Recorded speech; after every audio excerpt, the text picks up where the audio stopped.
Samantala, sa kalagitnaan ng July at August, inaasahang magsisimula ng maramdaman ang epekto ng El Nino sa bansa.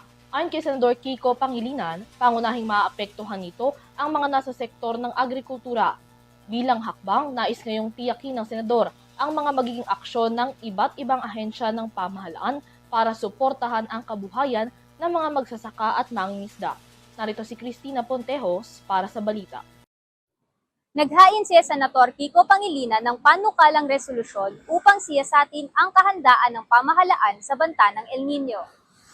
Naghain ng panukalang resolusyon sa Senado si Senador Kiko Pangilinan upang siyasatin ang kahandaan ng pamahalaan sa banta ng El Nino at tiyakin na may sapat na suportang matatanggap ang mga magsasaka at mangingisda sa panahon ng tagtuyot.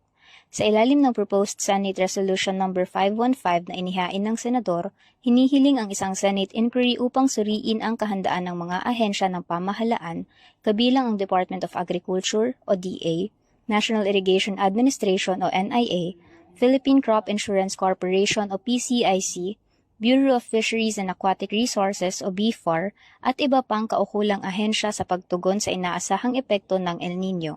Layunin ng panukala na matiyak ang pangmatagalang hakbang upang maprotektahan ang kabuhayan ng mga magsasaka at mangingisda at upang hindi na madagdagan pa ang pasanin ng mga Pilipino kapag tumaas ang presyo sa merkado dahil sa kakulangan ng supply.